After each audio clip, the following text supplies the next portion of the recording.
Hello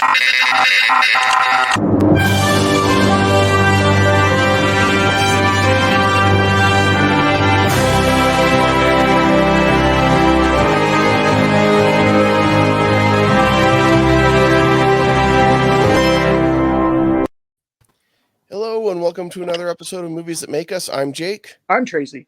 And I'm Val. And we have a very special guest with us today, film critic extraordinaire, frequent guest at FanX, Patrick Gibbs. Welcome to the show. Hello. I just realized this is video. I thought it was going to be on. You look great.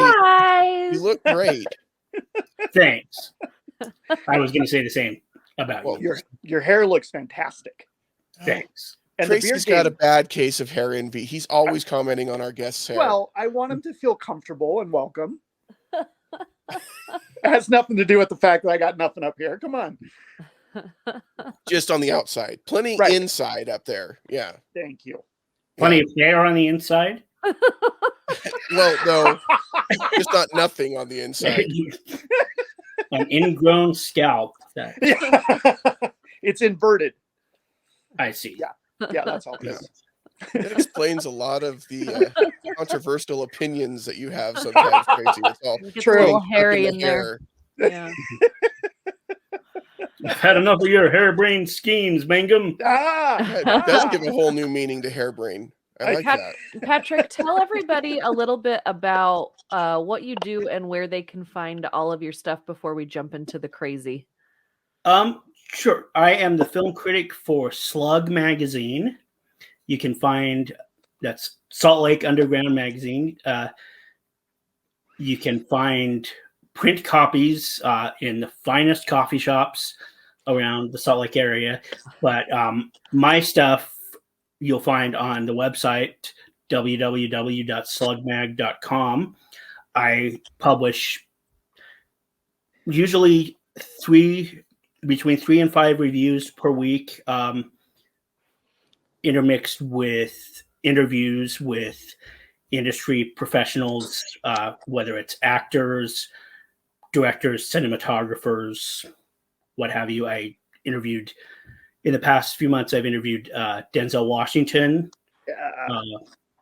Kathy Bates, and the Fraggles. So it's a nice mix. Yeah, that's a nice breadth of people. Yeah, it really is. The Fraggles were fun.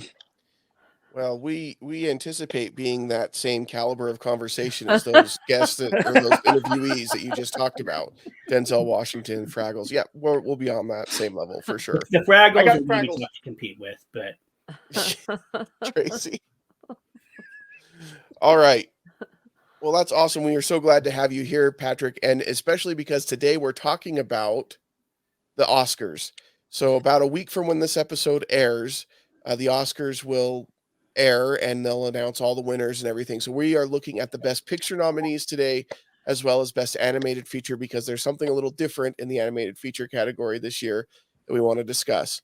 So hopefully between now and then, they will cave and put all the nominees in the broadcast. Yes. I'm particularly, I don't want to waste a lot of time on that, but the one year that I'm really invested in best live action short film is the year that they're not going to name off all the nominees. And I know one of the nominees. I interviewed him. It's an incredible film. I really have one to root for. If you haven't seen, it's called On My Mind. It's a really incredible, very moving film by a director who he won before in 2003. Got up there and completely bombed with his opening joke, and is really hoping to set that right. So, oh, that's a bummer. Yeah. What he did, he got up there and said, the first thing he said was, "A note to Steve Martin: lay off the onions." Nobody got, and 20 minutes earlier, Steve Martin had made a joke about being jealous of the nominees and said that he had made a comment about how he had licked every one of the Oscars. But so he was referencing. Yeah, so he was referencing that, but 20 minutes had passed and nobody remembered it. Plus, he had a Danish accent, and so it just threw everybody off, and it just completely fell flat. That sums up pop culture in Hollywood right now. When you say 20 minutes had 20 passed, minutes later. so everyone had forgotten it. That is. That's how it goes. What do you mean they told us there was UFOs? Oh yeah, that never happened. What are you talking about? Yeah. It is interesting because every year there's nominees and there's Oscars that are given out that don't make the broadcast. They're usually for very technical things, but it seems like this year they've pared it back even more to a lot of categories that do normally make it. So I do hope that they cave and they get those on the broadcast. Well, did you guys hear about Jessica Chastain? What about her? There's a lot going on. She said that she will not do red carpet interviews or ABC stuff because she wants to be in the theater when her makeup team for The Eyes of Tammy Faye get discussed. She's like, I will skip the red carpet. I will not do interviews. I will be in the theater to support my team. And I thought that's really cool. Yeah, good for her. Because that makeup team was incredible. Absolutely. And it's a movie like that. It's a big part of the performance. Yeah. And that, I really respect it. That's cool. It's interesting because it feels like one of the big complaints about the Oscars. So this is, I don't know. It seems like one of the big complaints is that they're out of touch with what moviegoers want to go see. Right. And so in some ways they're dumbing down the ceremony by not having some of these other categories in there because they feel like people don't really care. But at the same time, they're still picking a bunch of movies for Best Picture nominee that a lot of people haven't seen or haven't heard of. A lot that they have. Mm-hmm. And we're going to talk about them, break them down because there's like 50 of them. So we're going to have to go through some of these. Maybe this is me. This is going to be like my, and I realize I'm not that old, but it's my old man get off my lawn moment. I remember when the Best Picture nominee was like 4 or 5 nominees, and now it's I don't know, what is it, 11, 12? 11. It's 10 maximum. They can vary how many they do. And I can't remember what year they made the change, but they made it up to 10. I think it was the year The Dark Knight came out.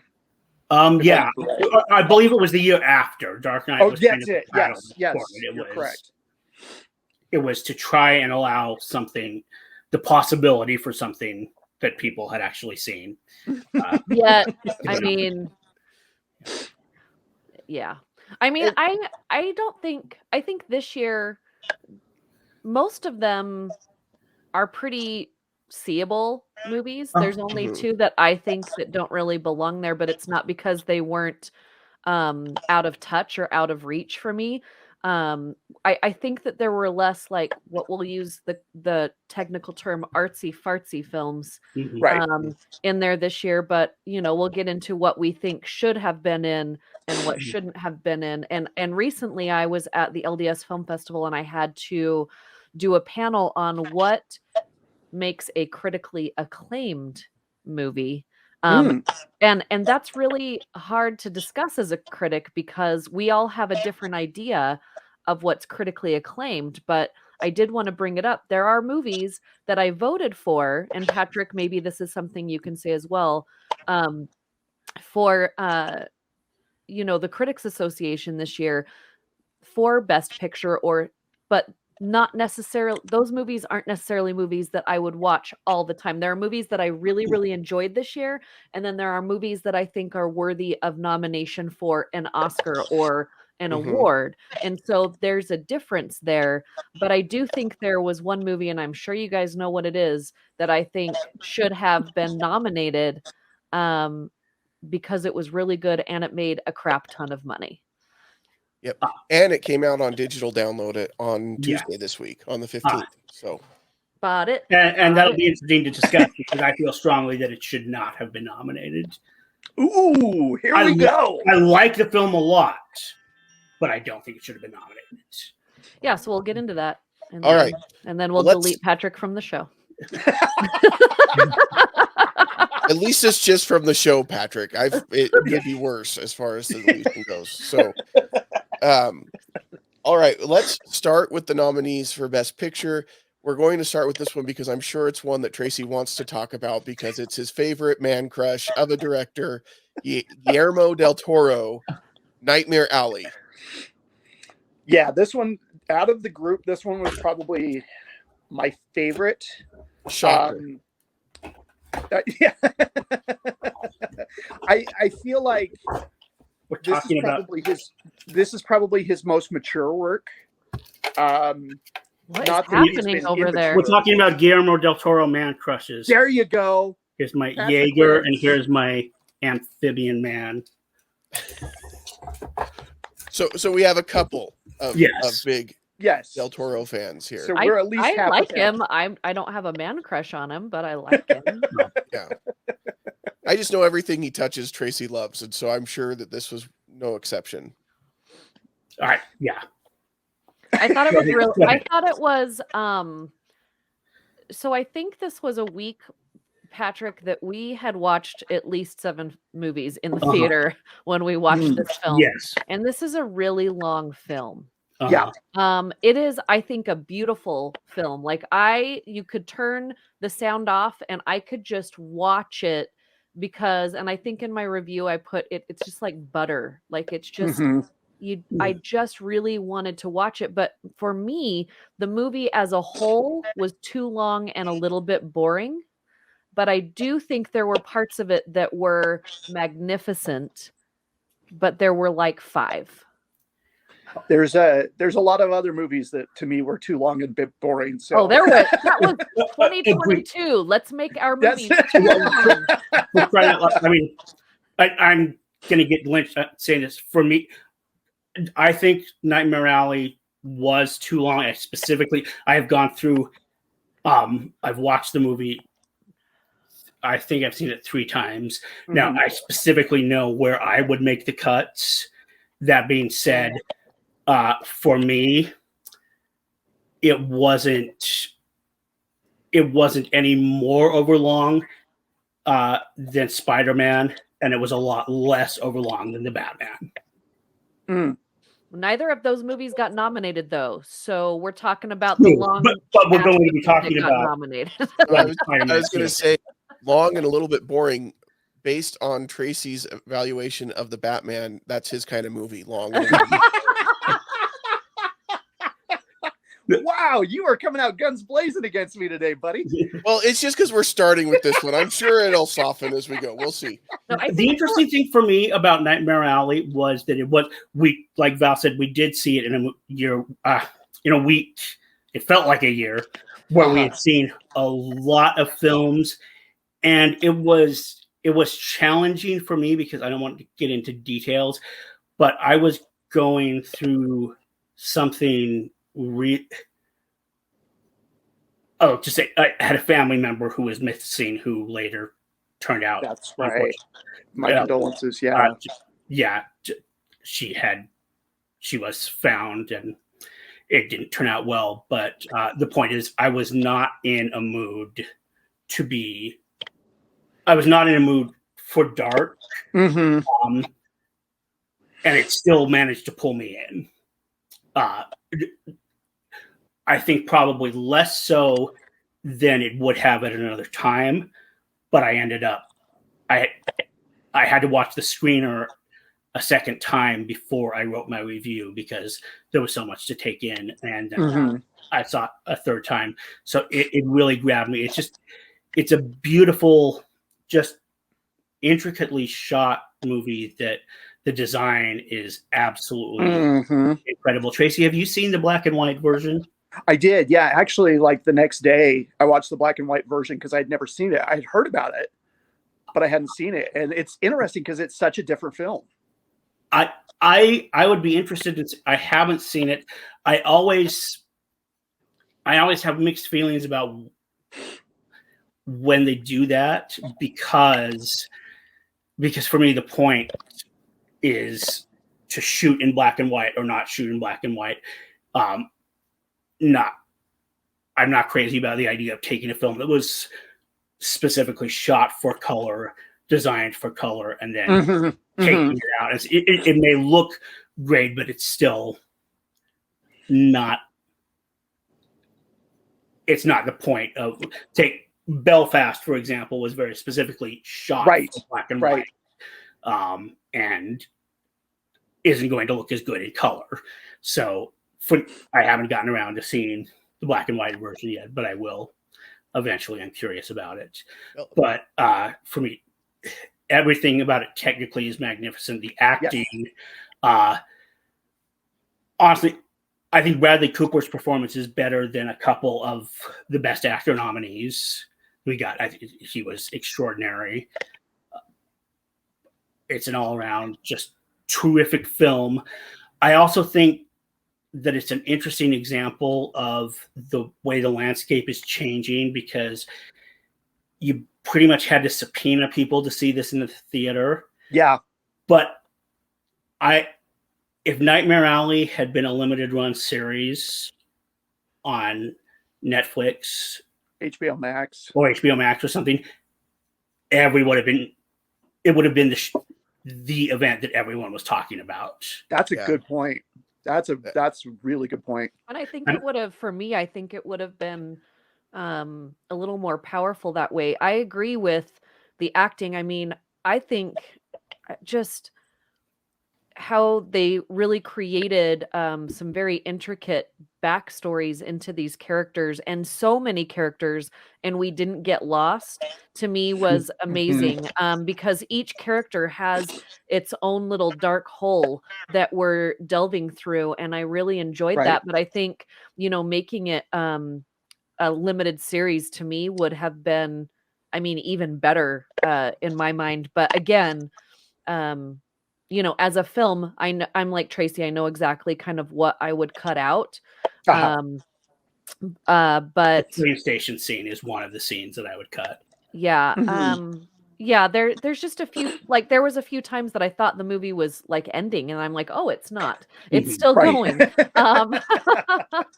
But I have to say I thought you have so many actresses and actors in this movie that we love. I was like, okay, who's going to be like the one that was just put in there to have 3 lines? Because sometimes we have that, but that wasn't the case. So I was very happy that, Willem Dafoe's character, I mean, I love him, but his character to me is amazing. But then you have, Cate Blanchett, who we all knew was going to be great. She's just so cold, and I love it. She's ice, man. I absolutely, but I knew she would be amazing. Bradley Cooper definitely surprised me. I like Bradley Cooper, but I've never seen him in a role like this. Yeah. And the transformation that he makes is really great to see. But I just, him and Willem Dafoe together, it was one of my favorites. For me, Bradley Cooper, what makes him so exciting as an actor and now as a director is he is one of the few people in Hollywood that I really love his work, who can still really surprise me consistently. And as for Willem Dafoe, I keep wanting to say I would watch Willem Dafoe in anything, and then remembering Boondock Saints, and I would watch Willem Dafoe in almost anything. For me, it's The Lighthouse. You don't like my lobster. So it's definitely Boondock Saints for me. All right. So Nightmare Alley, little dark. Let's move on to something a little bit more cheery. Let's talk about The End of the World. Don't Look Up. This is one of the ones for me that does not belong in the category. Yeah, and when I say that, I love what the film has to say. I love a lot of the satire. I think it's Adam McKay's best film, but that still doesn't make it one of the best films of the year.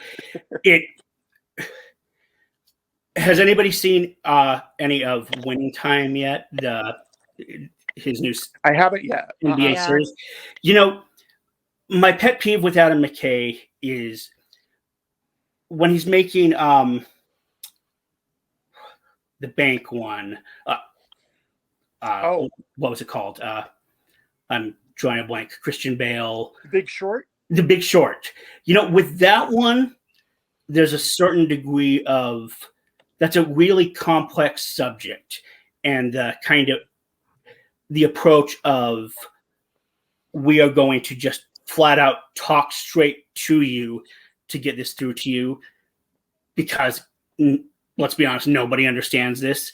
That kind of worked for me for one movie. I didn't think it was a great film, but it was an interesting approach for one movie. He's taken, while he doesn't, in Don't Look Up, he doesn't break the fourth wall the same way. He's taken this, I'm going to treat my audience as if they are not only 10 years old, but in the remedial class. As his trademark style, and it's getting on my nerves. I did, Don't Look Up, I'll give it some credit. It was huge on Netflix. It's a message that needed to get out. And if some of the people who need to be hit upside the head with a baseball bat saw it and got something out of it, I mean, figuratively hit upside the head with a baseball bat, understand it, then it accomplished some good. It's just too hit and miss as a movie for me I think because of the tone, I'll be honest, I watched about half of this. I'm like, this is just, I can't take this anymore. Like, I get it. I get the point, and I don't disagree with the point. I couldn't take the movie anymore. And I think that there's a lot of people who need to be hit upside the baseball bat that are going to feel the same way because of the tone and the condescension that they're feeling, and they're not going to watch it. They're not going to get anything out of it. It's a preach to the choir movie. Yes, exactly. To me, and even with all the Netflix views, a large portion of them probably did not finish the film. Yeah, I agree. I really enjoyed this movie because I talk a lot on the show about, a director or a filmmaker or even just a movie in general having enough balls to like do what it wants to do. And the whole time I'm watching the movie, I'm like, oh, it's not gonna. Oh, he just did. Like, he just did that. For me, I enjoyed watching it because it said all the things that a lot of people I know want to say out loud, but we feel like we can't. However, for me, it doesn't mean that it makes it into the best picture. I enjoyed it as a Netflix movie. I enjoyed just sitting there on my couch. Now, I did see it in the theater, and then I did go home and watch it with my husband, and we watched it. And we laughed, but it is just a couch popcorn laugh and hope someone in the world sees it that maybe didn't think that changes one person's mind. But I think he just said, look, I have something to say. I'm going to say it in this funny way. He got all these great actors to get on board with it.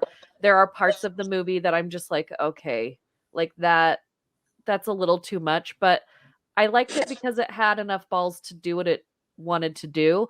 But again, just because I laughed and I enjoyed myself does not mean that it should be a Best Picture nomination. And so this is one of mine as well that I think is a miss for me, but not because I didn't enjoy it, just because I don't think it deserves to be Best Picture. Exactly. I enjoyed it. I respect it. I think it was a good film. I don't think it's one of the best. And we're just talking about Cate Blanchett, so well used in Nightmare Alley. I felt like she was a bit misused in this one. I'm like, really, you're going to take one of the greatest actresses in the world and give her ridiculous fake teeth and just cast her as. But I think that was the point. Like, during the movie, they even say when she's in bed, she's like telling this guy who's supposed to be this smart guy that she has degrees to some of this biggest colleges and she is super smart, but she is sitting on a couch with fake teeth, a fake tan, and supposed to smile her way through like the news. I think that was the point, and I think that's why she wanted to do it, is because we don't see things the way that they are, we see things the way that we want to see them. And then once we see them that way, we don't want to see them any other way. So that's how I Fair took enough. it. Yeah, I can definitely see that point in the motivation. I felt that there wasn't maybe she enough just wants to character. have fun. Sure. And I certainly respect that. It just I automatically expect more when she shows up.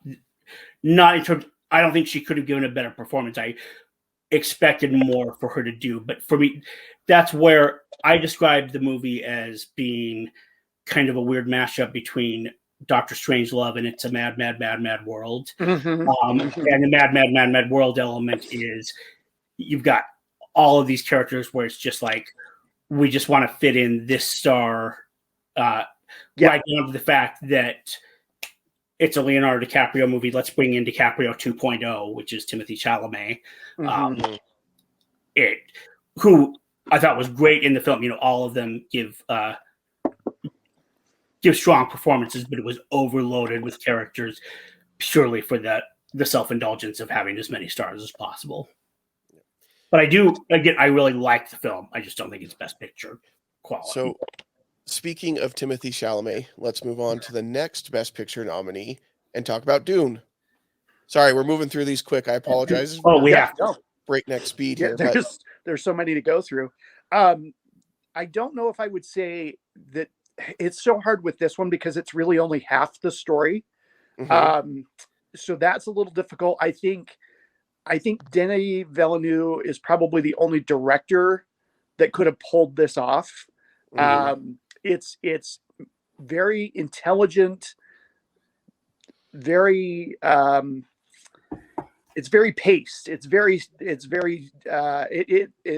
sedate in its pacing. Usually when you think of sci-fi, you think of explosions and action adventure, and this is much more of the politics and stuff like that. But you're taking a novel that's extremely dense, that just about everybody in Hollywood has taken a crack at and hasn't been able to get it. And he did. So for that, and for some of the visuals, this was a good one for me. I think it's a great film. I love the movie. For me, it was the science fiction movie. Not only the science fiction movie, but the space opera movie. This was, it had an element of, I could get off onto a tangent, but for a little while, I thought we were actually headed into having grown-up Star Wars movies, and then they really tanked that. And this for me was Star Wars for grown-ups. I love the film. I do think it's incomplete in the same way that Lord of the Rings was, although it doesn't have Fellowship of the Ring wrapped up itself as a movie a little bit more than this does. For me, I can go either way on Dune. I can accept, especially since there's another one coming, it didn't need to be nominated, but I don't object to it being nominated. It's one of the most impressive achievements of the year, certainly in direction, and it's just an exquisitely made film that kept me hooked from beginning to end. Seeing that in IMAX was fantastic. Yeah, it's a beautiful film for sure. I mean, visually, it's just incredible, and the story is, it's slower paced than what a lot of people might expect in a sci-fi space opera type film, but that's not a bad thing either. It tells the story the way that it needs to. I do wish that I would have known that it was only half the story, because they did not publicize that at all. It was like, it ended, and I'm like, wait, there's like a whole, like that, they can't, what is happening right now? There's a lot more to go, right? Yeah. But then at the same time, I was thinking, how are they going to wrap all of this up? Because we've got like 10 minutes left, and there's a lot more story to tell here. So yeah, I blame Warner Brothers for that, for not committing to making it as two films to begin with, and for being so wishy-washy in the way they marketed it. They didn't want to let you know that they wanted to test the waters and didn't tell you that they were doing that. Right. And as a director, I think they nailed it, because like everybody was going to riot if they don't do a part 2, Dune, and like Right. it hadn't been greenlit at that point, and they were like, oh, "We'll just end it right here." And you're like, "Wait, you can't just." I think It's not a I mean, it's a. I don't know where else you stop it in the book, that's but it's not like the Lord of the Rings where there are some natural stopping points along the way. But I think it was fine, and I agree. I think it's great that it's nominated. I'll be interested to see how part 2 goes and see if that's where it picks up an Oscar, similar to Return of the King. yeah, kind of a treatment. and it'll be fun too. Denny, you said that now that he's done the heavy lifting and the world building, now we can get weird, and the second half of the book does get weird. Yeah. But they're in talks with Florence Pugh to have her join part 2, which I think would be fantastic. Yep. Yes, and did anybody else? I find a delightful irony in the fact that Elvis Presley, meaning Austin Butler, who is starring as Elvis in Baz Luhrmann's film, is going to be joining it. So we have Elvis Presley stepping in for Sting. I think that's funny. That is ironic. Yeah, obviously that character has to be a rock star. I wonder if they're going to carry over the codpiece from the Sting version. I think Sting kept that codpiece.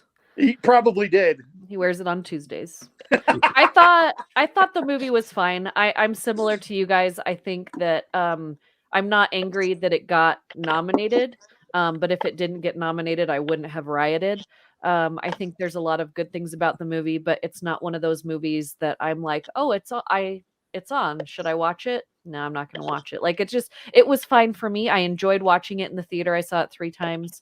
And that was good enough for me until the second one comes out, and then I'll watch the first one again and roll into the second. Now, if it wins Best Picture, I will probably be a little angry because I don't think it will win. I think it deserves to be nominated because of a lot of the things that the movie did. Again, good direction. The cinematography was great. That was the most beautiful sand I've seen on a big screen in a really long time. But I don't think that it should win Best Picture. I think having it nominated is a good thing because I think it opens the door for filmmakers to say we can make these kind of more adult themed sci-fi movies and be successful with them, and hopefully that'll lead to some other great movies down the road. But I don't think it'll win this year. I think part 2, if it's as good as part 1, it might, as a like, hey, let's recognize both of these movies together kind of a thing. But yeah, I would be. We might all be shocked a week from when this episode airs, but I hope not. Would be really, really shocked. All right, let's move on to Drive My Car. I don't have a good segue for this one, like I've done with the others. Well, I think we need an hour-long prologue to segue into this one. And that's, I want to be clear. I love this film. I do too. I kind of felt like an odd man out, and I was honestly surprised how many members of the Utah Film Critics Association just came out and said that they thought it was boring and didn't get into it. And I really enjoyed it. Me too. And I think it does take. I think it takes some getting used to the fact that it really is an hour-long prologue. I mean, it's about like 45 minutes into the movie before the credits hit. That opening sequence, that first hour really is a prologue to the rest of the story. Yeah. And while watching it, I wasn't totally sold on that hour. They're a bit separate, but what that hour brings to the second and third hour, it brings so much weight. And for me, this was a character that I felt so strongly about and was so pulled into his story. I find it absolutely mesmerizing. To me, this is an example. This movie is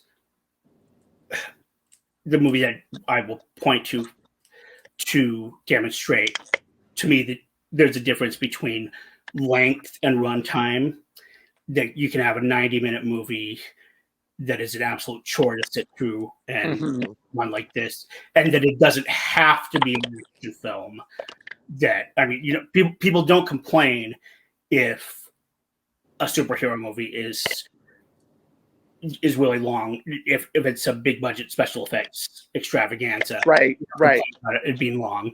But if it's talking in Japanese, they're definitely going to complain that it's long. Yeah. But it didn't waste any of that runtime. It didn't waste any of that time for me. I think it's a great film. Yeah, this was probably the most in touch with humanity, the most hopeful kind of film in the bunch, in a lot of ways. I really connected with this one, which surprised me, but I quite enjoyed this one. Yeah, I think it deserves to be there. I definitely, when this was on our docket to screen, and I'm like, oh my gosh, another 3-hour movie. And like, I don't mind subtitles in foreign films, but I was just kind of like, all right, let's try and do this. And it just is so charming to me. Like, you just want to keep learning more and more about what's happening. And I do think that it was so intriguing that, like Patrick said, it's not about, the length of the film, because as you get the movie kind of slows you down, and it slows him down as a person to really understand, what is important in your life. And he fights with it. But at the same time, because we're doing all of that, I still don't feel like the movie feels long. Yeah. Right. And I have to just add that as somebody who grew up in the theater and spent too much of my life doing live theater, this is one of the best films I've ever seen for capturing the theater experience without being a movie that's about theater, which was really interesting to me. All right. The next one is, I from everything that I've read, is probably the favorite to win, with Belfast. I don't know, maybe that's wrong. And you guys I'm not saying you agree that it is the best film, but Belfast seems to be one that's a front runner. I don't think so. I honestly, I'd be happy with it. I love this film with a passion. I think it at one time was a front runner. From what I hear, it's more like third place right now, from what I'm reading. But you probably have better sources than me, Patrick. So I think you're right though, Jake, because like before everything came out, about halfway through the season, at least through October, early November, it was on like Variety's, number one pick. I don't necessarily agree with everything Variety says about movies, but it was on a few of, the mainstream entities. It was on their number one list for like top 10 movies to win the Oscar, and it was highlighted as number one. And so I was very excited to see it for a few reasons. And for a while, I was kind of like, okay, yeah, like I really like this. I could see this winning. And then another movie blew me out of the water 100%. So this definitely was a front runner. And I should say, I think it is a front runner. I don't think it is the front runner. But for me, Kenneth Branagh is up there with my top 5 people who influenced me most. And film got me interested in Shakespeare, and the experience of watching this movie. I was transported. I cried. I was singing along, not with the Van Morrison stuff. That was the one nomination that I was not happy that he got, but that's entirely for personal reasons. I don't like him as a person, but singing along with Chitty Chitty Bang Bang, Do Not Forsake Me, Oh My Darling, all of that. I'm just like, I was so into this film. It's a huge one for me. Honestly, for me, there are several movies this year that I would choose that would be very legitimate choices for me that I'd be happy with, and this is one of them. Yeah. All right. Now we'll move into Tracy's favorite of the lot. I know we've talked about Nightmare Alley. I know Dune was highly anticipated for Tracy, but this film, he has let us know, is his favorite of the lot, with Licorice Pizza. This is the movie that if this wins, I will riot, this to me was the most self-indulgent piece of filmmaking I have seen in a long time. This was a terrible film for me. It's not going to win. It's not going to win. I didn't think it was terrible. There's a lot that I actually feel similarly to this one, about this one, that I do about Don't Look Up. Mm-hmm. There's a lot that I liked. I admire the film. It is too long. It's too unfocused. And I have an issue with the ending. Yeah. I'm okay with the character relationship. I'm not okay with where it ended up. I'm not okay with the relationship either. I mean, if you were to reverse the roles and you have a 25-year-old guy going after a 15-year-old girl, I completely agree. I'm okay with bringing up the existence of them having his attraction to her, sure, her rejecting him. I mean, and exploring it as a friendship. I'm okay with that concept. Yes, if they had taken it in a more responsible direction. I also don't believe that she's 25 in the movie. Like, like she lies about her age several times, so she might be like 21, 22, but I don't think she's 25. But it still doesn't make it okay. But I think the fact that we never actually know. Yeah. And we have that lie kind of flying around, and it's okay for her to do it. But like Tracy said, if it was, a roundabout, I also think that this 15-year-old kid is way more like adult than she is. He's got his life together. So. Like, he is mature. He's like, so there are, like, I'm right where Patrick is. There are things about this movie that I like and that I enjoyed. It is way too long. And it isn't focused, and it's a coming of age movie that nobody comes of age. By the end of the movie, you're right back where you started. Absolutely. But there were some moments of the film that really surprised me and I really liked. So Alana Haim, I thought she's not a good actress. That didn't work for me. I thought Bradley Cooper, while entertaining, that whole section really could have been cut. There was just, it meandered, it was self-indulgent, and it just did not work for me at all. See, I think Alana Haim, I thought she was good. For me, it was a very believable performance. I thought Paul Thomas Anderson really undercut her when he came out and said that this is an actress she's every bit on the level of a Daniel Day-Lewis. I'm like, why would you make that comparison? That is not doing her any favors. Yeah. The performances, the type of performance isn't comparable. The experience level, it's... You're setting her up to fail. You're setting her up to fail, yeah, by saying that. Although I did like Philip Seymour Hoffman's son. I think it would be interesting to see what he does in the future. It will be interesting to see. And just a side note tidbit that demonstrates problems with the movie. Did you know that Alana Haim actually babysat him when he was younger? Oh, wow. I did not know that. Yeah. And that's the problem in a nutshell. Yeah. See, I think that this movie is the second on my list that should not have been nominated. I don't think it fits in the category. Again, it's not that there weren't things about the movie that were great filmmaking, but as a whole, I don't think it should have been nominated. And I much rather would have liked to see a different movie in this place. Like, I don't know if you guys brought a list of movies that you would like to have seen in the place of the two that we liked, and we'll talk about those in a minute. But I just think that the only reason that this movie and that Don't Look Up were put in there is because maybe people felt like they were a little more accessible.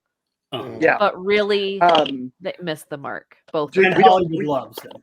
We don't have to do a deep dive on this at all. I know we've got a lot still to go to, but it has the most overtly racist scenes that I have seen in a movie in a long time.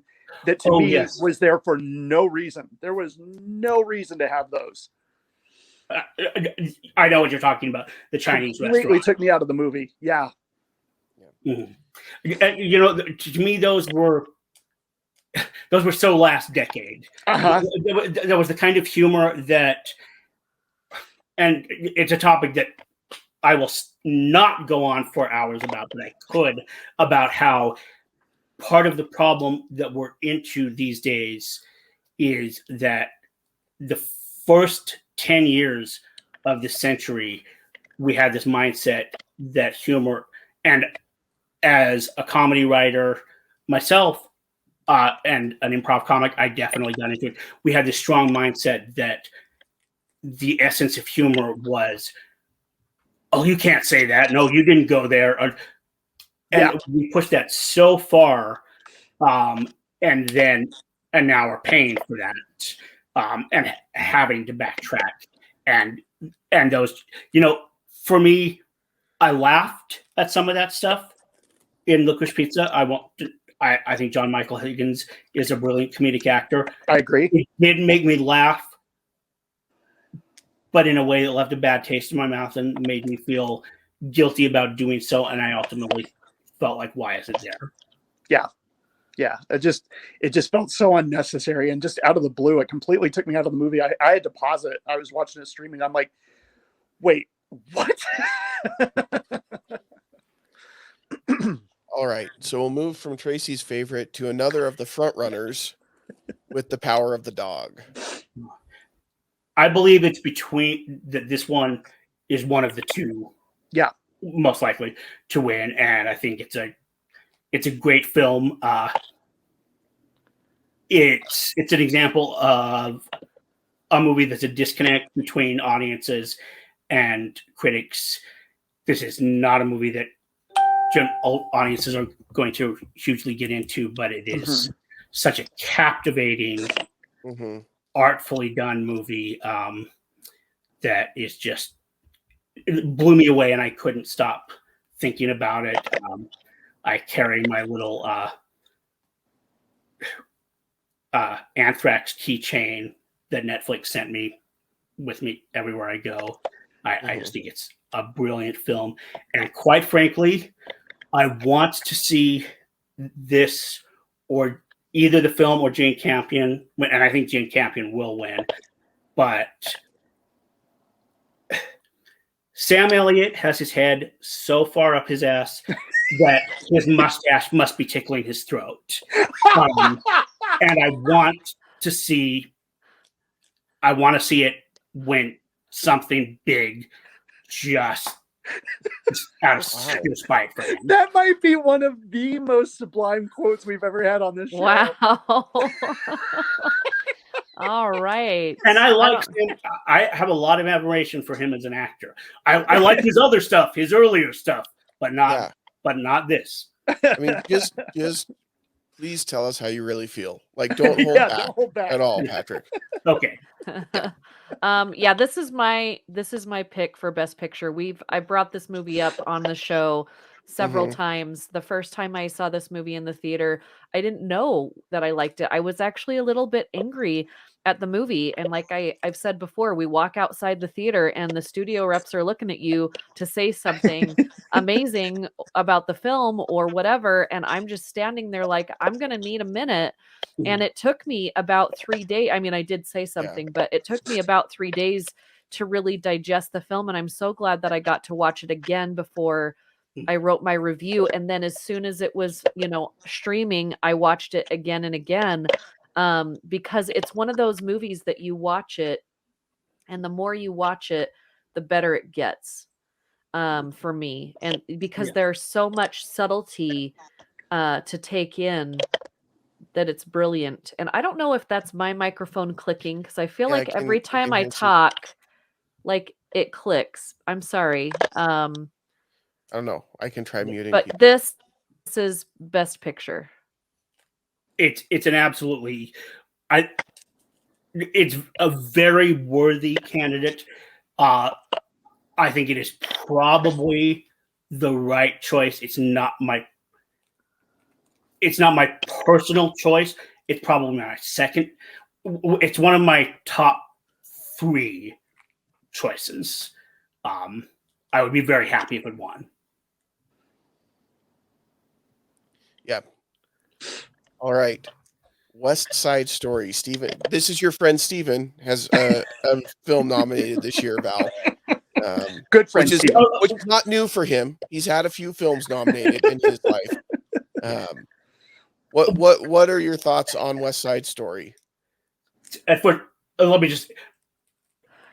I didn't know who you were saying your friend Steven to. Yeah, you guys don't understand that he has like a whole backstory about Steven Spielberg and George Lucas. So. Oh, yeah, but sorry, it's a running joke on our show that Val is best friends with Steven Spielberg. So, but I'd love to hear your story about Steven and George Lucas. Oh, I've never met either of them, but I mean they're the reason I'm here today.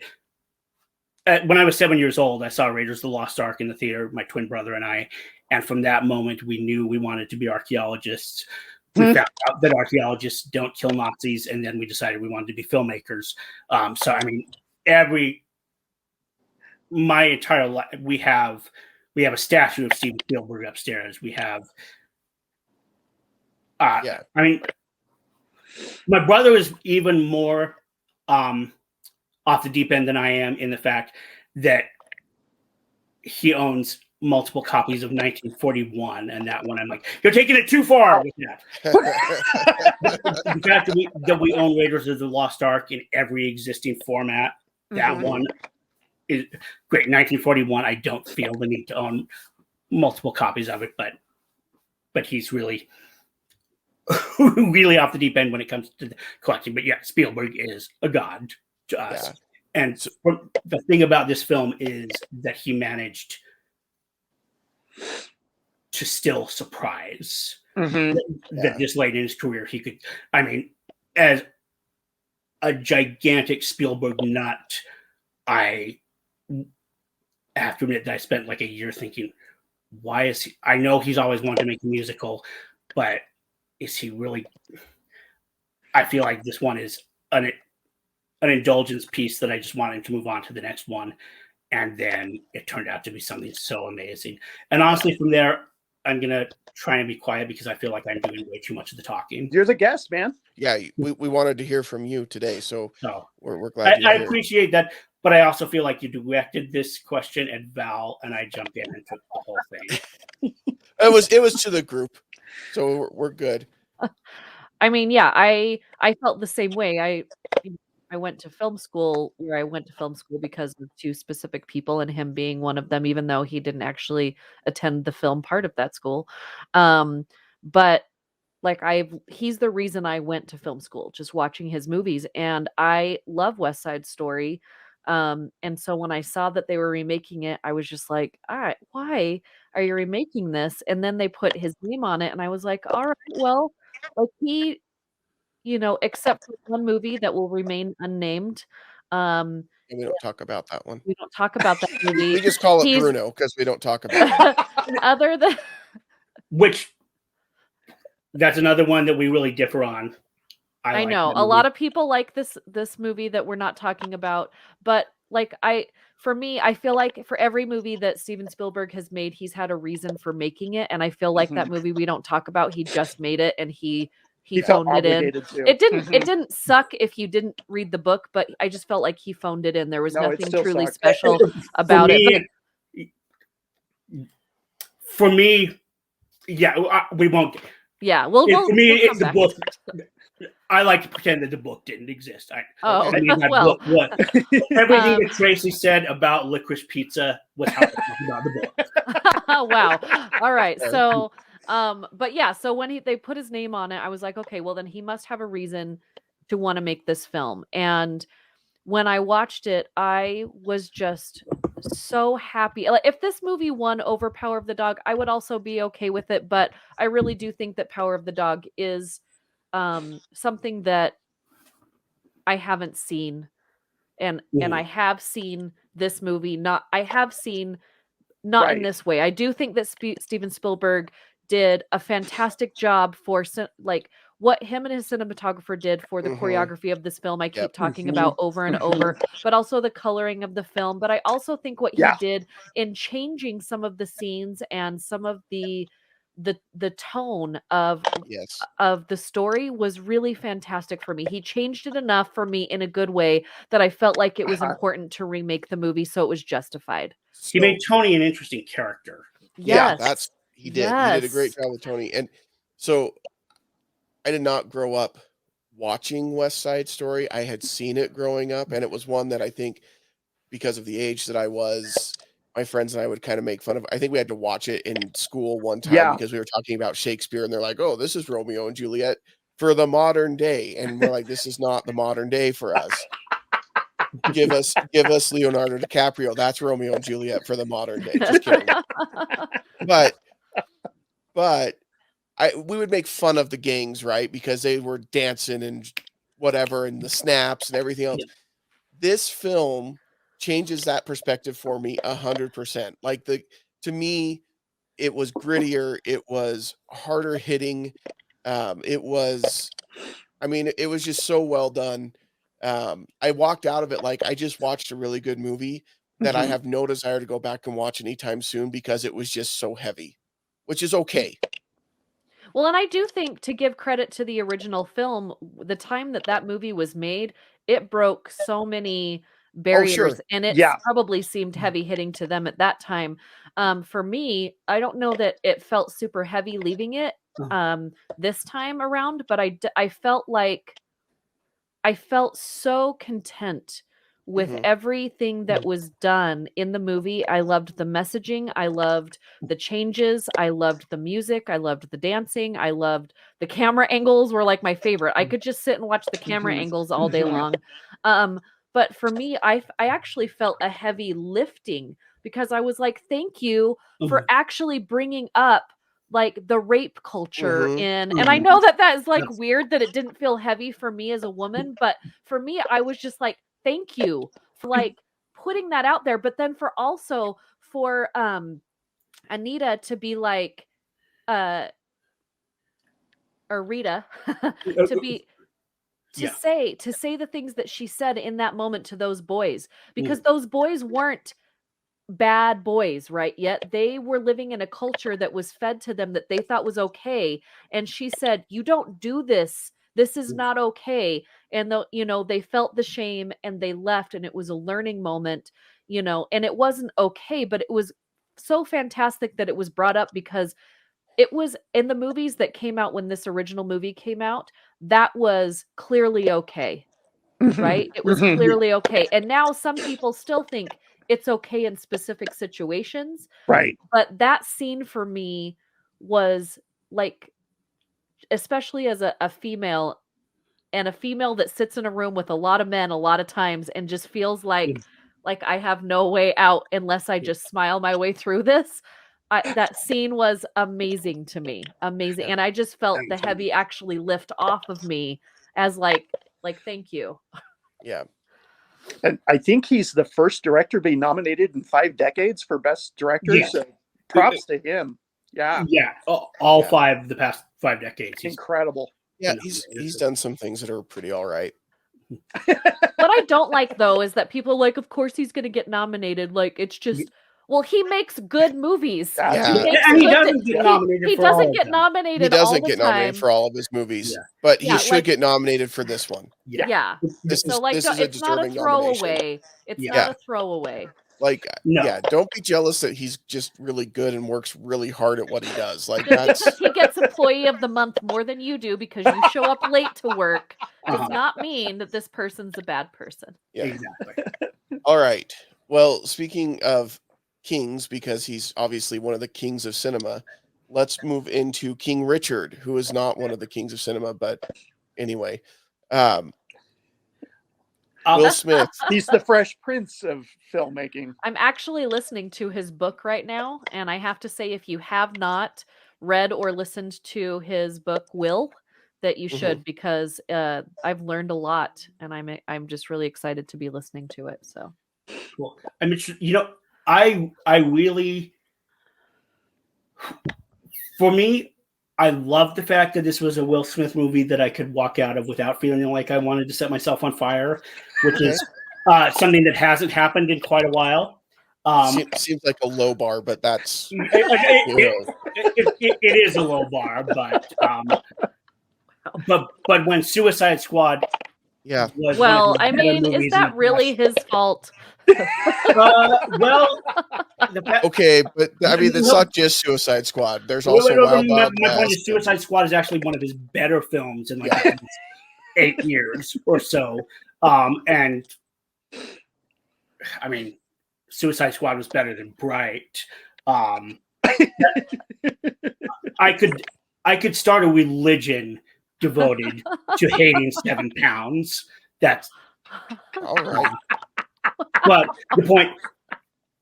That being said, I always root for him to succeed as an actor because I respect the fact that he's a guy who started his career not being able to act and knew that and tried to get better and succeeded, became a real actor, is great. He's very good at what he does. Honestly, the only reason I would like to see him win Best Actor for this is the DiCaprio effect, meaning that you finally got your Oscar, now just concentrate on making good movies. But I don't think it's an unworthy performance, but I don't think it's the undisputed winner. And for me, it's one of the films that doesn't belong in the category. It's a good film. It's not a great film. And most of all, it's just always going to bug me a little bit that you've got Venus and Serena Williams. Yes. These iconic Black women who broke so many barriers, and their movie is about a man. Yeah. Her movie's coming. I don't think you guys understand. A lot of people are saying that. They said yes to this movie. Like, they're 100% behind this movie, and they have both written memoirs, and both of them are being turned into films. So I don't think we should downplay the fact that it's okay to, like, praise a parent for, like, we're not saying that. And in the movie, they were very specific to say these girls did their thing. Yes, they followed their dad, but they were their own women. And I don't think it knocks them down a latch at all by making a movie about their dad, whose whole life was to make these girls what they are. I get your point, and I don't disagree. I would have liked to have seen them. I would have liked to at least felt like they were characters. To me, they were glorified props in the movie. Especially Serena had one really good scene, and she really didn't do any talking in it. I agree with what you're saying, that one of the things that I like about the film is that the parents' perspective on sports is something that we haven't seen before. And on that level, I liked it as a new addition to the sports movie genre. If their movies get made, that may change that a little bit. I don't think it's wrong to do that. It just felt awkward to me to be doing it with. It was just a piece of timing in the way that it was made that felt awkward to me. Obviously, they were okay with it. And there is a level of, if they're okay with it, we should be too on some level, but it still bothers me. Well, speaking, going from one underrepresented population to another, let's talk about the final film nominated with Coda. This one was probably the one that hit me the most in the gut. Incredible performances across the board. I was really surprised with how much I took to this film. And Jake, I know you've got a lot to say on this one. This is my choice. This movie is incredibly personal to me. It's like, when I look back on how I got through the pandemic, the number one thing I'm going to point to is Coda. Watching this on the first night of the Sundance Film Festival, and just my jaw hitting the floor on how great this is. And I saw it twice at Sundance. I saw it, and then I watched it a third time to prep for I got the opportunity to interview Sean Heder and the entire Rossi family, and just quickly. So I saw this movie, and when it got the sequence where Ruby is talking to her father and he asked her about the song, I can't even talk about that scene without tearing up. And I watched that and thought, this guy just in one scene jumped up into the number one actor that I have to meet and just tell him how great he is. And less than 6 months later, I was talking to him through Zoom. And really, I'll relay this quickly because, again, I feel like I'm monopolizing too much time. But so it was this incredible moment of getting to talk to this guy who I just had built up such an admiration and love for. And then my 2.5-year-old nephew came into the room and climbed up on the chair just as the conversation was ending. And he still is a little behind on talking, but wasn't doing any talking then. But he got up on the chair. He saw Troy Kotzer, and Troy waved to him, and Peter waved back, and the interpreter said hi. Peter said hi. Peter's my nephew. And then Troy started signing to him, and Peter started signing back exact everything that Troy was doing. And it was just a magical, just life-changing. I mean, I just cried for an hour after that. It was just such a beautiful moment. And this movie just, I mean, if you look on my wall, this movie, this is the emotional choice for me. It just, this movie meant so much to me emotionally. Power of the Dog may be the greater piece of art. So I will not be unhappy if it wins at all. But in terms of a movie that I connected with emotionally, it's this one, bar none. And I'll shut up now. So, yeah, this is probably the favorite in our house to win. It is such a huge thing, and I don't think we can totally understand how crucial the success of this film is.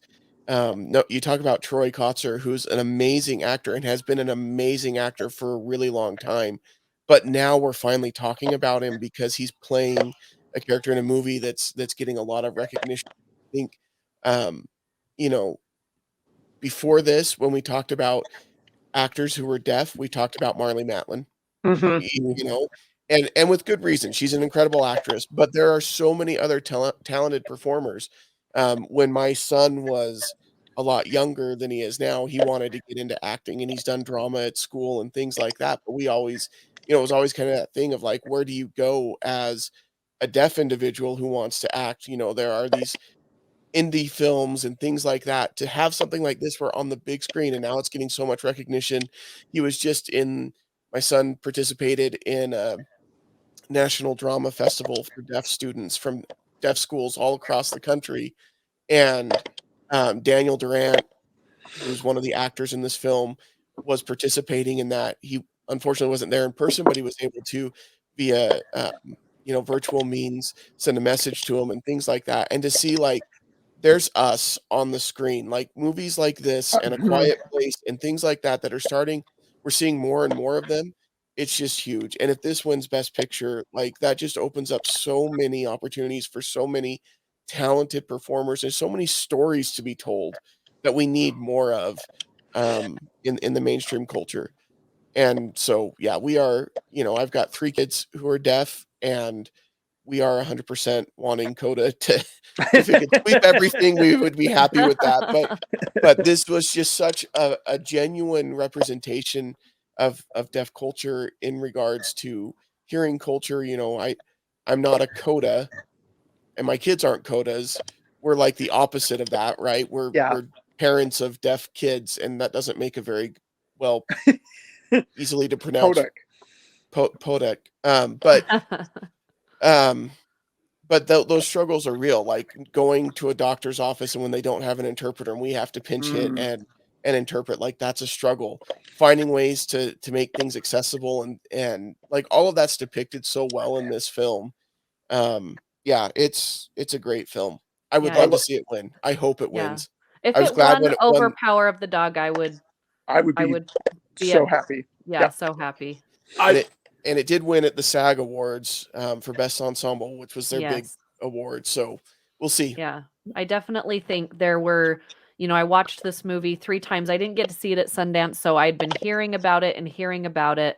And then I finally got to see it a few times and do my reviews on it. And it's one of those movies that, like, I think about the scenes, just like Patrick said, and I'm already crying about, some of the scenes. It's just so powerful especially just as a parent, because you have those moments with your kids, or you want to have, moments with your kids, and we don't always know what our kids' needs and wants are. You know what I mean? And then when when they're sitting there at her recital, and they're sitting there and they don't really know what's going on, and the dad looks around and he's seeing all the faces, like it makes me cry every time.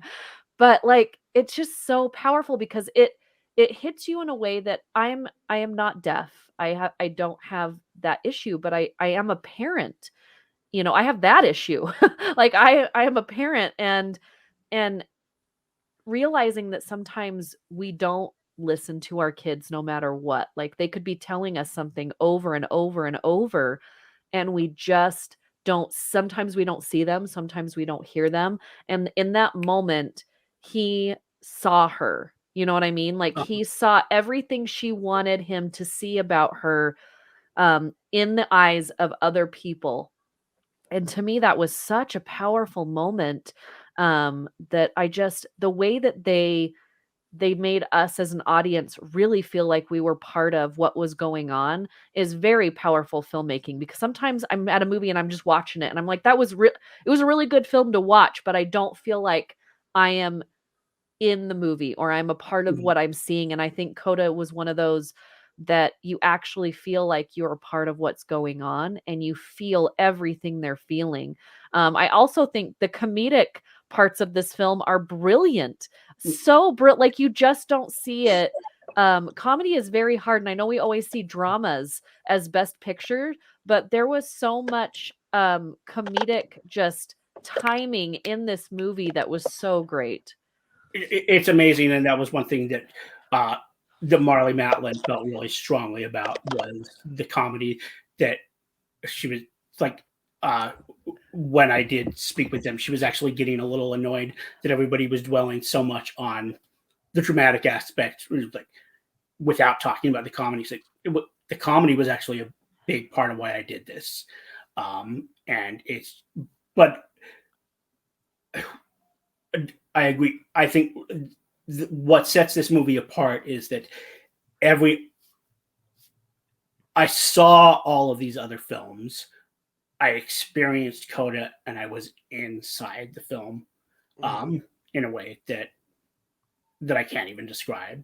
And it just that's why it just for me is the choice. One thing that I hope is if Coda wins, which would be a huge deal, is that I hope that, like Jake, you said, it opens doors for other movies to be greenlit and made. But what I hope it doesn't happen, and it has happened before at big award shows, is that a movie like this wins and it was just, okay, we checked it off. Yeah. We've made, we've sent this through, and now we can step away from it for a while, like I hope that that's not what happens, because I've seen that happen before to films and types of films and filmmakers and genres of film, where they just used it as oh look, we're being inclusive, and then if you needed it, if anyone doubts that, look at the fact that we've only had one other deaf actor nominated for an Oscar.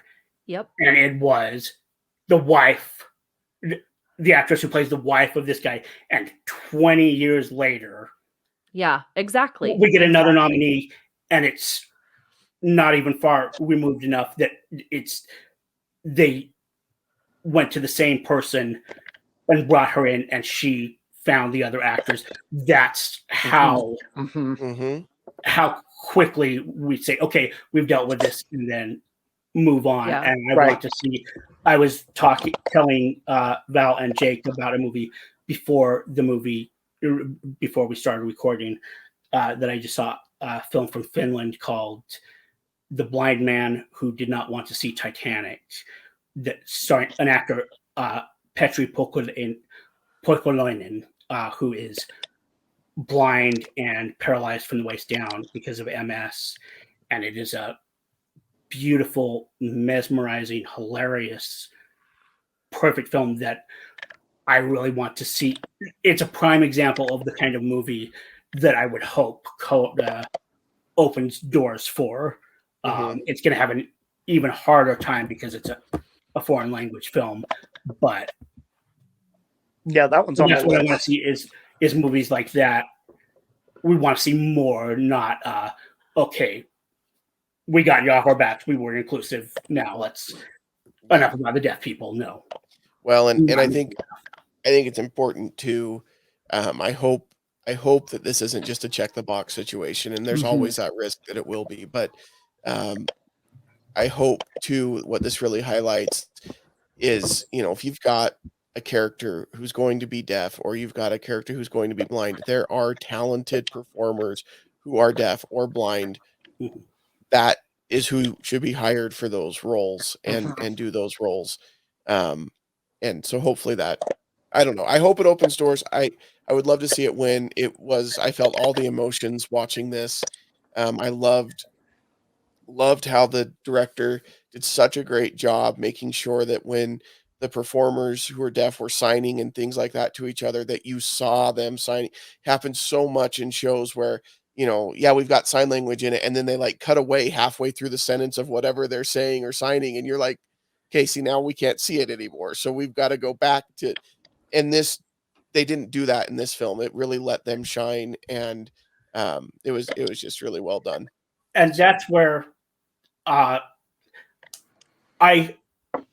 understand the difficulty we get into with 10 Best Picture nominees is that you have 5 directors who are really shafted, and Sean Hayter is the visionary who she took a movie that started out as a French film where hearing actors played the parents, and it was done in a much less respectful way all around.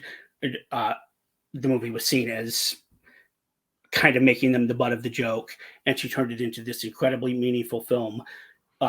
She had the vision to say, in order to get the sign language captured perfectly, we've got to shoot the whole movie with 2 cameras at all times. So we're getting that coverage of the sign language because she wanted to have the spontaneity.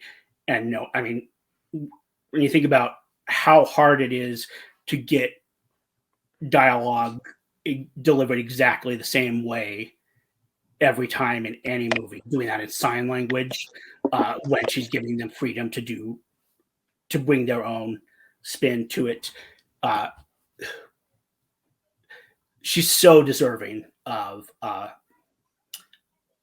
nomination for this, and I won't say that she was robbed because there are only 5 nominees. I don't think it's fair to say that anyone is robbed per se, but I do think that she really deserves some recognition for this film. All right, real quick before we leave Best Picture territory, we've got 2 things that we need to do.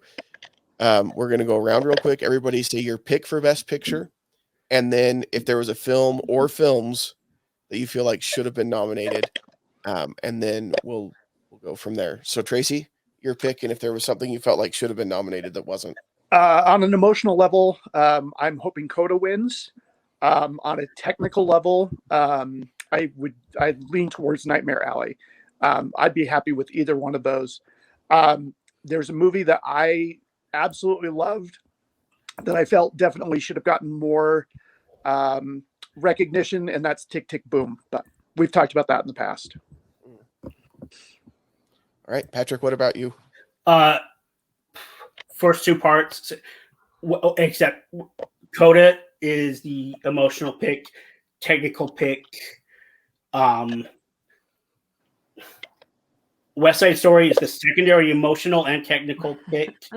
But if I was going straight technical, it's a hard year for me because it hurts me physically to root against Steven Spielberg, Guillermo del Toro, or Kenneth Branagh. They all mean that much to me. I do feel that 20 years ago,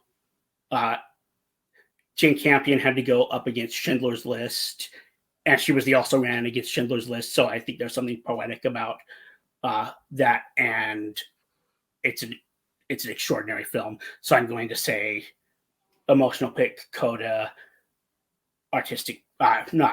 technical pick, Power of the Dog, with strong qualifiers that it's got West Side Story and Nightmare Alley nipping at its heels, and honestly, as a technical and filmmaking achievement, Dune for me. In terms of a film that wasn't nominated, the two that I really wanted to see in the category that didn't make it would be Pig. Yeah, great film. And even more so, I wanted to see that in Best Actor, and Flea, which I like getting to be smug about the fact that I was that I saw Flea long before anybody else was talking about it, because last year was the first time I've ever done a deep dive into Sundance, because it was my first year covering it, and it was at home, so I just saw and reviewed 17 films, and that was one of the first I saw, and I was just blown away by it. Val? I'm going to go, you guys know, I would be happy if either Coda or Power of the Dog won. I think both of those films hold and stand on their own, and so I'm happy with either of those films. They both made me feel all the feels from one extreme to the other. And then the two movies that I think should have been nominated, well, I just wish The Harder They Fall would have been recognized. Yes. In so many categories, but I feel like, they had a chance, and I can see them doing, and this isn't me putting down the Academy, but they keep saying we need to be inclusive. We need to include, Black films, Black directors, Black actors. And they had a few times this year to pick movies that were actually really, really good movies. And The Harder They Fall hit so many points of good that could have been at least nominated in any category, but definitely I would have liked to see in Best Picture. So that one. And then of course I'm going to put Spider-Man up there, because I do think if the Academy is trying to pull themselves out of a hole that they're in, of people not watching the show, for one, and feeling like they're not in touch with what's going on in the world. You have a movie that's in theaters right now that is breaking all the box office records, that is actually very well made. There are issues with the movie, but I think none of the movies that we've brought up today, there couldn't have had something that could have been fixed with them.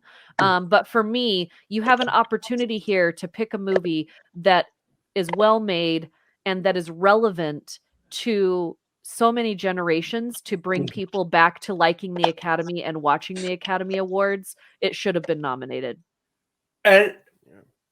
I'll say I'm going to track, but it's not so much that I don't think that it should have been nominated, because I love the movie. It wasn't in my top 10, but I absolutely loved it. For me, it's not an issue of shortcomings. It's more an issue of, you want to talk about Dune being only a partial movie. For me, anything in the MCU is like nominating one piece of a huge wall. So I have a hard time with it in Best Picture, but still, I could have dealt with it, I guess.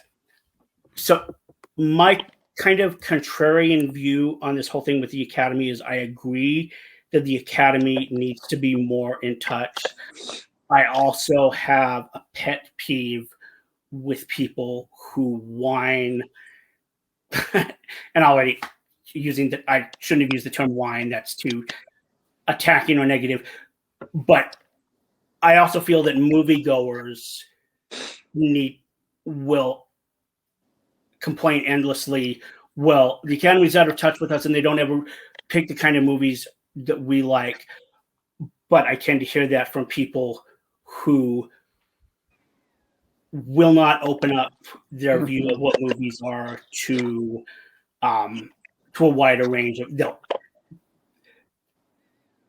If you will only see comic book movies, that's as big a problem to me as the Academy saying we won't nominate comic book movies. Well, I saw 500 plus movies last year, and I still think that Spider-Man should have been nominated. So, like, I think I'm not saying that's representative I of think that everybody. there's still. I think that what we're doing, and this is a whole nother show that I would love to talk about, is that I, for one, think that we should challenge moviegoers, and we shouldn't be making the same movies over and over and over and over and over again. I get it. We should challenge moviegoers to be better movie watchers. Yep. But at the same time, when we have a very good, popular movie, and we've seen this happen over and over, let's throw Spider-Man out of it. But when we see a box office hit that is well made and it doesn't get nominated because it's a box office hit and it doesn't hit a category of artistic or technical in whatever ways and means that this gets hit, like, I think that you've got it on both sides. You've got negative people on the Academy artsy movie lover side,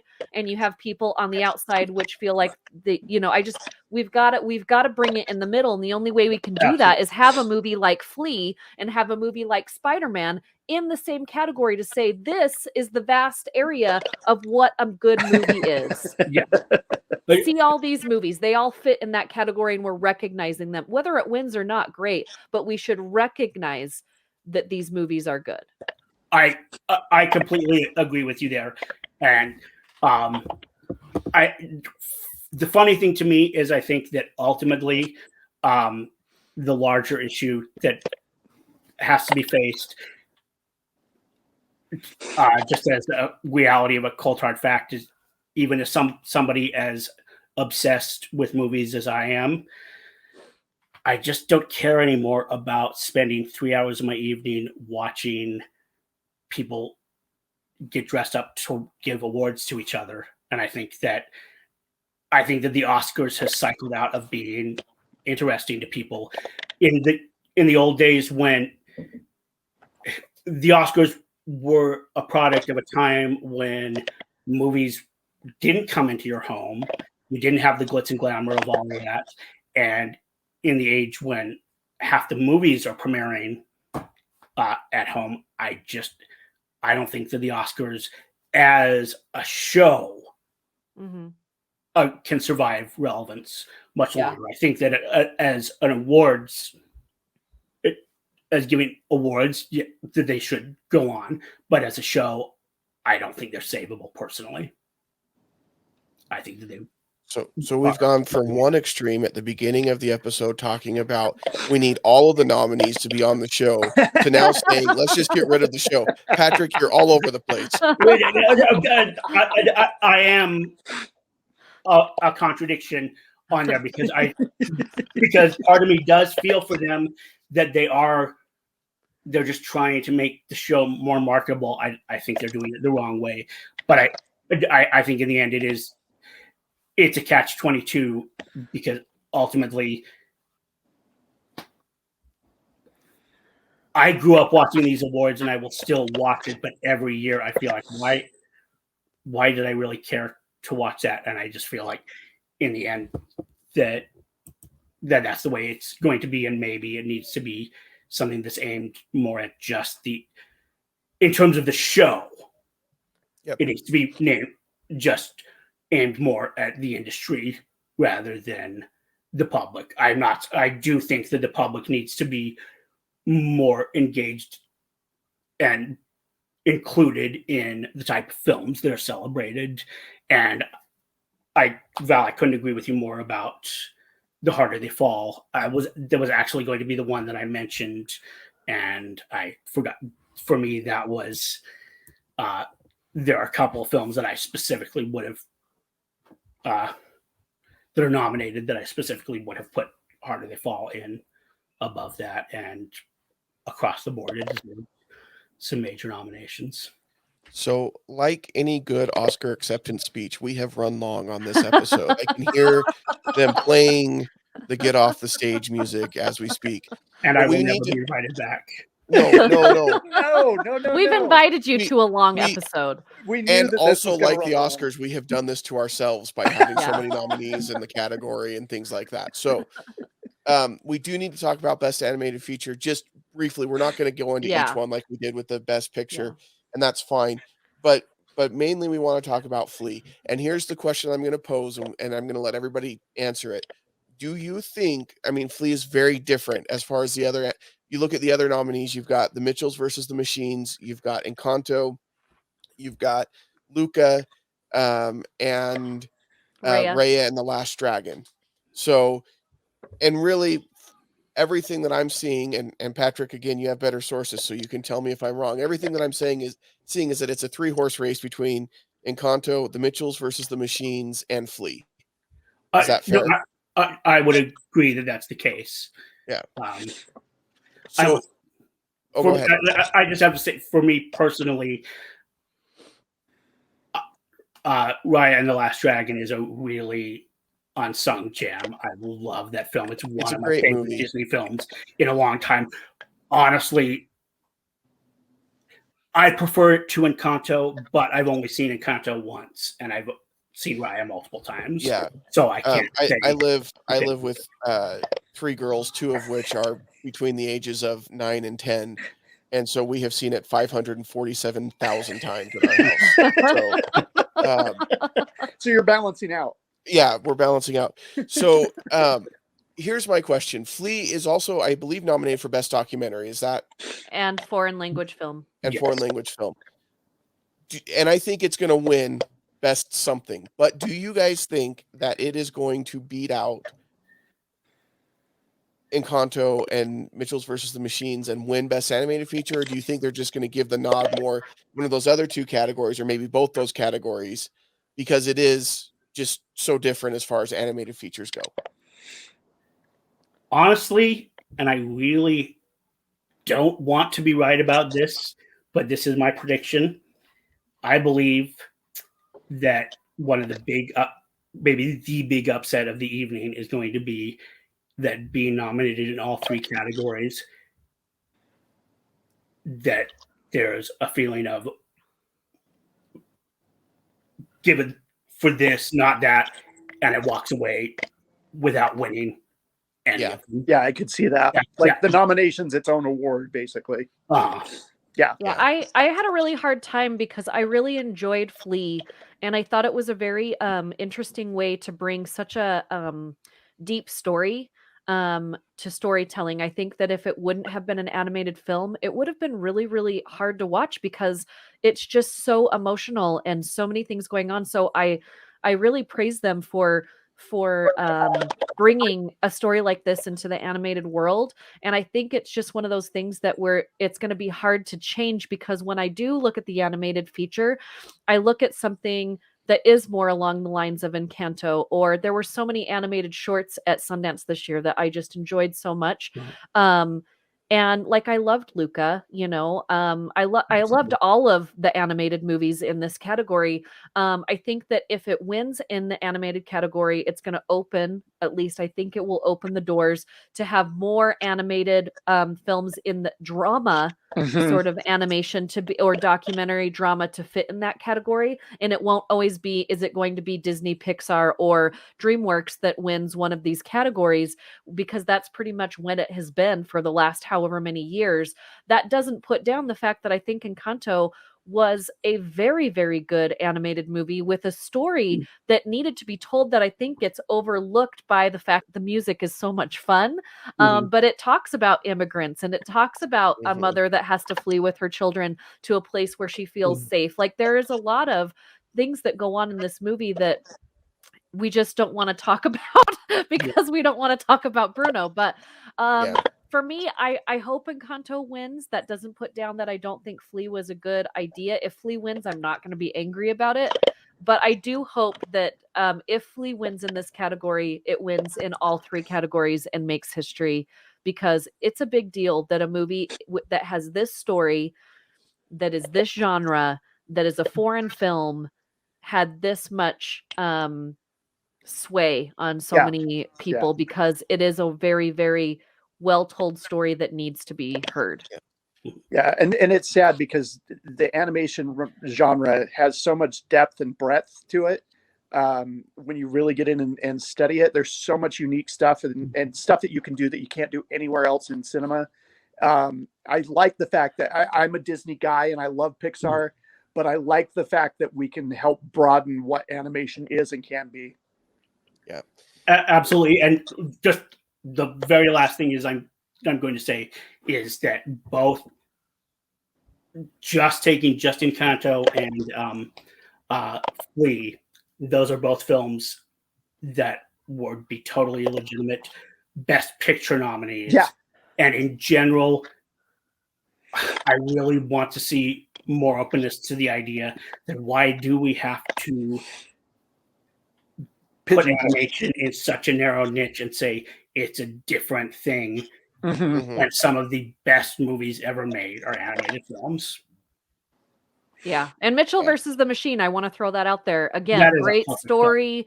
It opened a lot of doors as well. So, again, it's a very hard category. I would be happy if anybody in this category won. So I think what's interesting is in the history of this particular award, there's only been one film that has beaten out both a Pixar film and a Disney film in the same year, that nominated in the same year that a Pixar film and a Disney film were also nominated in that category. Other studios have won, but it was either over a Disney or over a Pixar, but not over both. And the only film that's beaten out both was Spider-Man Into the Spider-Verse. Yeah.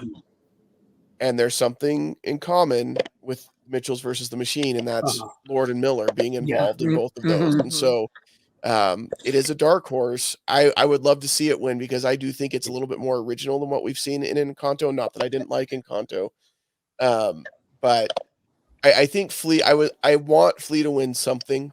I don't know that it will win here. I think Encanto will probably win, which is fine. I liked it. It was a fine film, but it'll be interesting. But I hope that somewhere they recognize Flea, because I know that I didn't maybe enjoy it as much as other people, but I also recognize that what it is a very good film and it's very well done.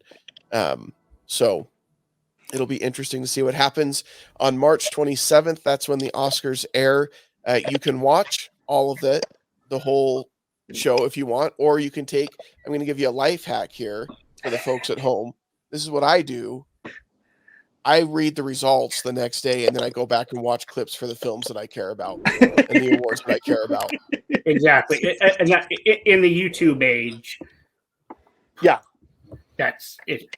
Yeah, you don't even have to wait till the next day, Jake. Just open up your Twitter or Facebook feed, and you'll find out who won. Usually, it's the next day because they do the best picture at the very end, and I'm usually asleep by that point. So that's not true. But I wish it was true. Anyway, March 27th, I believe it's on ABC. Is that what am I remembering right? Yeah. So anyway, we appreciate you watching. Patrick, thanks so much for being on the show. I hear the music just real quick. I want to thank my parents for helping me get to this point in my career. And I would be ungrateful if I didn't mention all the people behind the scenes who helped me get here. Kids, I love you. Go to bed. I will see you when we get home. And for everyone else, thanks so much for watching. We won't see you at the movies. Can I make a quick bullet?